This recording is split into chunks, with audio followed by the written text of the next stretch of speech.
Nos acompaña Pedro Canaval en su carácter de socio del Instituto Mexicano de Ejecutivos de Comercio Exterior y profesor de legislación aduanera de la UP.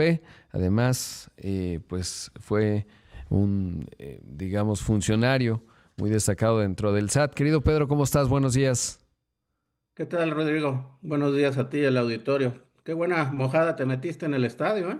Sí, la verdad es que, pues sí, en todos los sentidos, después de esa terrible derrota que padeció México, a pesar de que pues jugaron pues con todo lo que tenían, diríamos, pero como dice Paco C. ayer, pues no somos cardiólogos, entonces está bien jugar con el corazón, pero realmente lo que se necesita es ganar. En fin, ya tema superado, querido Pedro, no quiero hablar más de eso que fue doloroso y habrá que esperar 4 años y las discusiones de siempre.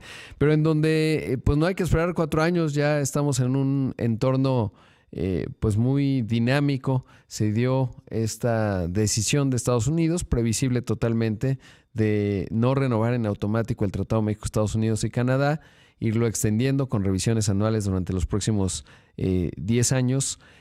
Pero hay un ángulo que no se ha cubierto tanto, y es el del tema aduanal. ¿Qué está ocurriendo en las aduanas en México? Sobre todo porque, bueno, pues hay obviamente una serie de fracciones arancelarias, por ejemplo, de productos provenientes de Asia, en fin, varios asuntos a considerar. ¿Qué significa y qué ha ocurrido en el tema aduanal, Pedro?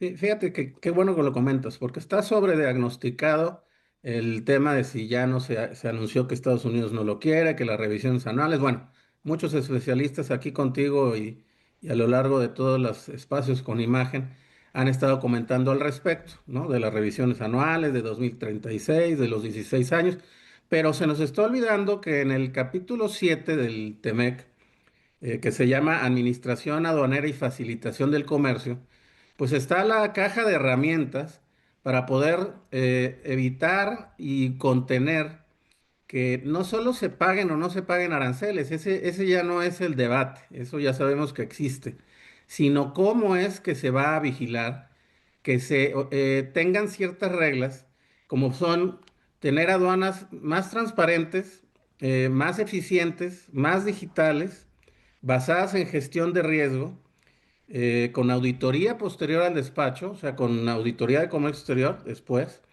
y con, sobre todo, cooperación con autoridades aduaneras. Ha habido ciertos comentarios, sobre todo de autoridades de Estados Unidos, de que mecanismos que existían en el pasado de cooperación, inclusive de revisiones conjuntas entre aduanas de Estados Unidos, o sea, CBP, y lo que era la Administración General de Aduanas del SAT, hoy la Agencia Nacional de Aduanas de México, se han perdido. Y pongo un ejemplo, las hortalizas del noroeste del país, que son constantemente exportadas hacia el sur de California, Arizona y hasta Nueva York algunas veces, van en camas frías. Entonces, si tú abres esas camas frías para revisarlas a la salida y luego llegan a Estados Unidos y las vuelves a abrir y a lo mejor en una carretera la vuelven a abrir, pues van perdiendo calidad en su proceso pues de enfriamiento y de conservación. Entonces, este tipo de ejemplos o las revisiones que se hacían conjuntas, por ejemplo, en el aeropuerto de Laredo, Texas, había personal de aduanas de México en el aeropuerto de Laredo, Texas, junto con el personal de aduanas de Estados Unidos. Han sido programas que se han ido perdiendo. Entonces, esto es lo que se debería de seguir tratando de recuperar para generar facilitación. Recordemos que no es que esté prohibido el que se importen mercancías asiáticas, o sea, no está satanizado el que se importen mercancías asiáticas. Inclusive muchas industrias mexicanas tienen una dependencia muy fuerte de insumos provenientes de Asia. El problema es cuando estas mercancías se triangulan y se tratan de etiquetar como mercancías mexicanas o norteamericanas para ingresar al mercado de Estados Unidos y pues maniobran o esconden su verdadero origen. Y ahí es donde, bueno, pues la trazabilidad y una serie de medidas como las certificaciones en este caso la certificación de operador económico autorizado, homologada con lo que se llama el CITIPAT de Estados Unidos, genera una certidumbre en una cadena logística que puede tener pues lo que es el blockchain, una cadena de seguridad en donde se tiene claro que importador, exportador, transportista, agente aduanal, almacenes, tienen esta certificación que pues permite tener la seguridad de que no están ahí metiéndose mercancías que pueden generar una distorsión en el origen. Porque como decía yo, no nada más estamos ahora vigilando si hay o no que pagar aranceles. Esa ya es una discusión pasada, sino cómo es que se va a vigilar el que esto no suceda. Y hay datos importantes que creo que vale la pena recordar en la dimensión de las cantidades que tenemos eh, en el comercio. Por ejemplo, en 2025 el comercio México-Estados Unidos alcanzó 872 mil millones de dólares. Cada día cruzan aproximadamente 2.3 mil millones de dólares en mercancías. Más de 21 mil camiones cruzan diariamente de México a Estados Unidos. Y esta relación sostiene alrededor de 10 millones de empleos en ambas economías. Además, las aduanas mexicanas recaudan más de 1 billón de pesos al año. Entonces, esto debe de ser lo que mueva la reciente reforma a la ley aduanera que está operando desde este 2026, pero que se queda rezagada ante tanta negociación de que si la mesa, que si los aranceles, que hay que bajarlos, que si el acero, que si la 232, cosas que son evidentemente importantes, pero la reforma a la ley aduanera nos tiene como columna vertebral la construcción de un expediente electrónico que permita tener clara la trazabilidad de las operaciones y con ello tener que unas aduanas sean pues controladoras, pero a la vez facilitadoras del comercio, porque el tener la facilitación no tiene que ser opuesto a que haya seguridad en el Claro. manejo de las mercancías. Ahí hay un punto que me preocupó en uno de los últimos comentarios de Donald Trump, me refiero en las últimas semanas. Él había dicho, bueno, es que además son muy sofisticados los cárteles. Decía, si pusieran un negocio serían realmente muy exitosos porque son ingeniosos. Pero la parte que me preocupaba es, decía, ponen la droga en motores y en la estructura de los automóviles, en las llantas, etcétera. De automóviles nuevos, automóviles que exportamos bajo el Temec, no porque lo crea, porque sé que hay mucha trazabilidad, evidentemente. Estamos hablando de jugadores muy grandes, como lo acabas de describir, cruza muchas mercancías a Estados Unidos, pero sí que por ese eslabón pudiera encontrar, digamos, un mecanismo para frenar las exportaciones de México a discreción, más allá de lo que tiene que ver con la formalidad de la sección 232, por ejemplo, en el sector automotriz. Por eso me llamó la atención. ¿Cuál es el estado de las cosas, Pedro, con respecto a ello? Es decir, cuando exportamos vehículos, ¿qué mecanismos garantizan que en el proceso no pongan, digamos, en el poste del vehículo metanfetaminas, alguna cosa por el estilo, o que ocurra en un bloque de motor? ¿Qué hay hoy? Bueno, como sabemos, hay un grupo de trabajo binacional México-Estados Unidos, que en el caso de nosotros lo copreside Altagracia Gómez Sierra y por el lado de Estados Unidos Roy Blunt, el senador.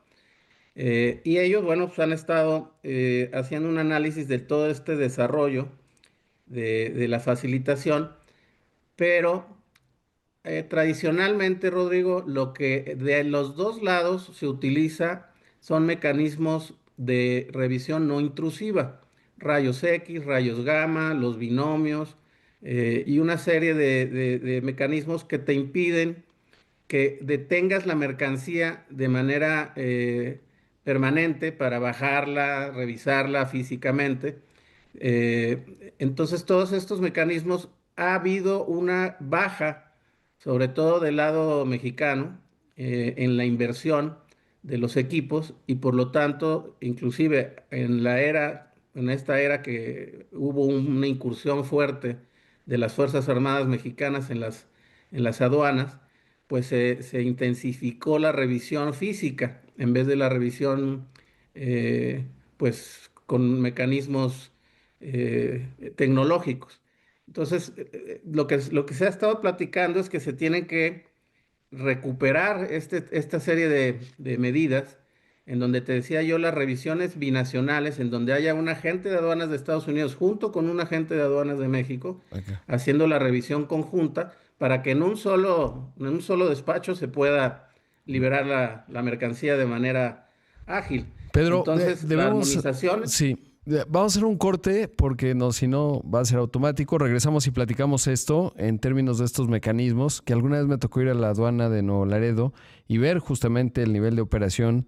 Es el único lugar, por ejemplo, donde había estadounidenses armados, bueno, formalmente, y mexicanos armados del otro lado. Pero regresamos y lo seguimos conversando. Y esto que mencionabas, Pedro, antes de irnos al corte, la necesidad de que se mantengan estos mecanismos de cooperación, que a mí justo me tocó verlo, ya no me acuerdo, pero ya tiene bastante tiempo. Si esto se ha degradado, pues significa un tema importante, sobre todo cuando el presidente de los Estados Unidos ha señalado que pues el crimen organizado, los cárteles estarían metiendo drogas en vehículos que exportamos, en monoblocks bueno, no digo monoblocks, pero en motores o de alguna u otra forma. Es un asunto no menor que se tiene que considerar. Ahora, te quiero preguntar que cómo se está dando en la vida de las aduanas las nuevas fracciones arancelarias que vienen de Asia, que es un asunto no menor, sobre todo porque en la cadena de electrónicos pues vive en Asia, obviamente muchos textiles, etcétera. ¿Qué está pasando? ¿Qué es lo que se sabe y cómo se ha implantado eso? Evidentemente, cuando son mercancías consideradas sensibles, y yo no nada más me limitaría a este tipo de componentes que comentas tú, decía yo, no es que estén satanizados, eso tiene que importarse porque son insumos esenciales para la industria, en este caso automotriz, y no hay ningún problema que ingresen. El tema es que no ingresen correctamente de origen, que se les trate de maniobrar el origen.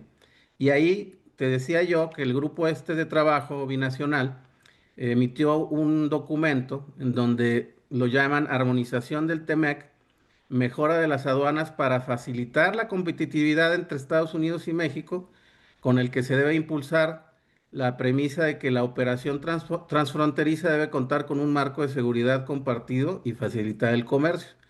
Y este documento señala que ambos países han desarrollado programas exitosos para identificar flujos financieros ilícitos a través de la frontera, donde vienen estos componentes incluidos que estás comentando de Asia, y los mecanismos conjuntos que se tienen entre el Servicio de Aduanas de Estados Unidos, CBP, el SAT y otras agencias, pero sin embargo se matiza que la reestructura aduanera en México los ha debilitado a raíz de la ley, de la nueva, bueno, de la reforma a la ley aduanera.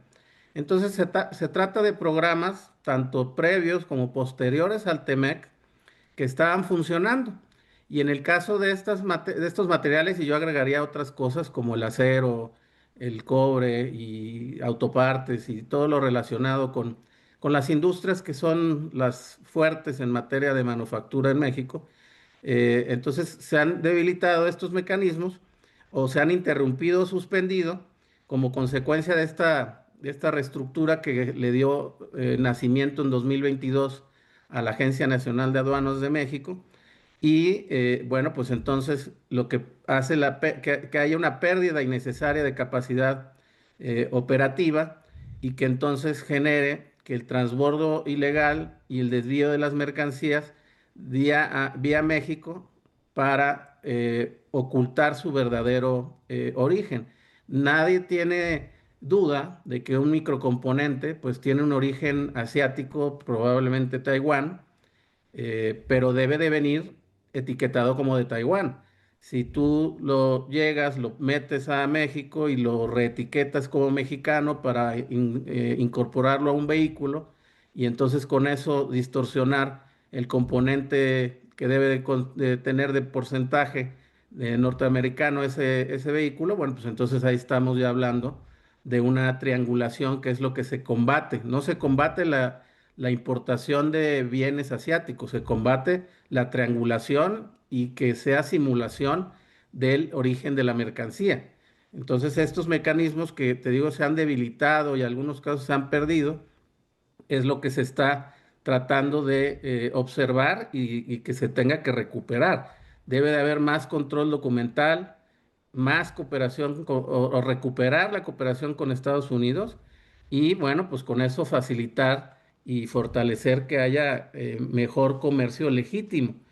Y obviamente los mecanismos electrónicos de detección a través de pues alertas previas, pedimentos electrónicos, obviamente la nueva ventanilla, bueno, la ventanilla única de comercio exterior 2.0 le digo yo, que es algo que ya existía, pero que ahora viene interconectada con todos los programas de fomento que tiene la Secretaría de Economía, como el IMEX, el PROSEC, y concatenado con lo que ya comentábamos de la fortaleza de la cadena logística a través de las certificaciones, es la recomendación de lo que deben hacer las empresas para blindar sus operaciones de comercio exterior. Entonces, en suma, se nos está de repente pasando de noche que no solamente hay que estar pendientes de cómo viene la revisión del tratado en la mesa de los aranceles y de las regulaciones y restricciones no arancelarias, sino también en el tema de la facilitación y de la operación aduanera en el sitio, porque si esto se detiene, se atora, pues obviamente todo lo demás no tiene sentido si no hay una aduana pues eficiente y una aduana facilitadora, ¿no? Claro, y lo atribuyes, digamos, a el tema de los mecanismos. Hemos visto también que de repente los temas se caen, etcétera, y por el volumen de comercio que ya platicamos hace un rato, los más de 800,000 millones de dólares, pues se convierte en algo muy complejo y lo que ocurre es que pues los sistemas no están ahí, ¿no? De repente se caen, con que se caiga un día es un verdadero desastre y complejidad. ¿Es un tema de Sí, presupuesto? sí, a mí me parece que si le podemos llamar el divorcio de aduanas y SAT para crear la Agencia Nacional de Aduanas de México, pues obviamente tuvo un costo pues, de aprendizaje y una curva de administración que generó que los presupuestos se estuvieran discutiendo porque los fideicomisos que manejaban estos pues soporte de hardware, software, los manejaba el SAT o los maneja el SAT, pero realmente los opera y los disfruta, por llamarlos así, aduanas. Entonces pues digamos, jaloneo administrativo que se dio en estos 2002, 3, 4, ha sido el producto de que no se hayan actualizado algunos dispositivos, algunos software, y fue mucho de lo que vimos de caídas de sistema, colas en las aduanas de 20 kilómetros de tractocamiones. Y bueno, hay que sumar que pues la incursión de las Fuerzas Armadas, que también pues traían una consigna en materia de seguridad, pero no necesariamente con un conocimiento técnico amplio en materia técnica de despacho aduanero, más nuevas obligaciones que se les impusieron a los agentes aduanales para hacerse responsables de las mercancías que despachan de manera directa, porque antes tenían una responsabilidad solidaria indirecta, pero ahora la tienen de manera directa. Entonces, ha sido una combinación de cosas que yo espero que se vayan estabilizando, pero si no hay unas aduanas competitivas, de ninguna manera vamos a poder tener un TEMEC revisado o como sea, eficiente. Tiene que ir de la mano. Entonces no podemos olvidarnos de este capítulo 7 que te decía yo que es administración aduanera y facilitación del comercio. Las aduanas tienen que ir de la mano con todos los demás programas que se están estableciendo para facilitar el comercio y Estados Unidos evidentemente no nada más nos va a pedir que revisemos el origen de las mercancías, sino que tengamos mecanismos operativos reales para comprobar que no hay triangulación, que es lo que a ellos pues, les molesta más porque es donde se afecta el mercado norteamericano y los componentes de los diferentes productos, ¿no? Claro. Pues Pedro, un ángulo importante el de las aduanas. Muchas gracias, te mando un abrazo. Igualmente, gracias por el espacio, Rodrigo. Buen día a ti y al auditorio. Aquí está el café ya. Ya listos para arrancar, ya hay que olvidarnos de lo que ocurrió el domingo No, y seguir hombre, adelante. jugaron muy bien los muchachos, la verdad. Sí, así es. Pedro, ahí escuchamos a Pedro Canaval, socio del Instituto Mexicano de Ejecutivos en Comercio Exterior y profesor de legislación aduanera en la Universidad Panamericana.